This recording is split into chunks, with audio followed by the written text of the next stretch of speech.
Hey guys, Sabrina from Campbell's Freedom Farm, and I just found out we're going to have our first big frost either Sunday night or all the way through Halloween. And so what do I do with my peppers? So a lot of my peppers, are in pots. I'll bring those in, especially the ornamental, because I eat those all year. But my jalapenos, which Taylor loves so much, I actually have put them in buckets because the mold came back and it was so bad.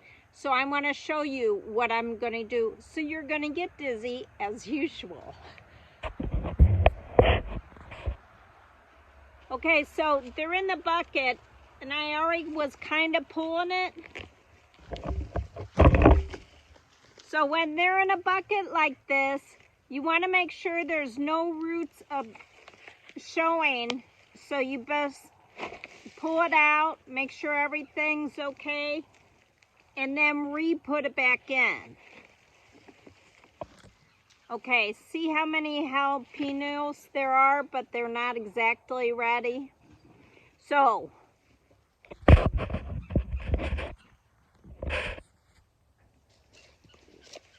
I'm going to bring this bucket in and put it in a sunny window.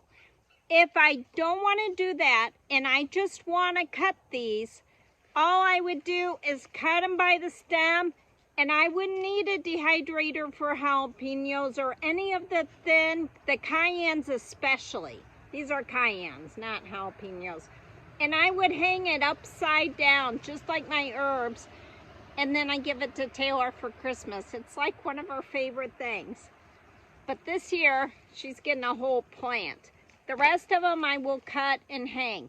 Now, the thicker shelled peppers, you need to either dry them in an oven or in a dehydrator. And I'm going to link my videos on how to do that.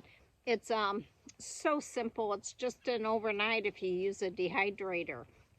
Now, if I want to dig these up, a couple of them, my favorites, I also have a video that shows how you dig them up, prune them, and then put them on a cold floor in the basement.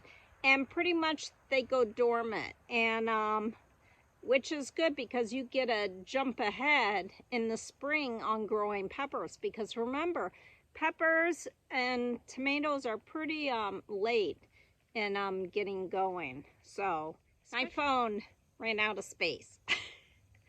So now, if you're not going to have a major frost like we are, you could cover your plants with a sheet or a blanket. I don't use plastic, and that'll buy you maybe another week or two, so you have time to harvest or do whatever you want. But check out my other videos and start moving your plants or harvesting them. Have a great day, and please, it really helps us if you subscribe and hit thumbs up. Have a great day.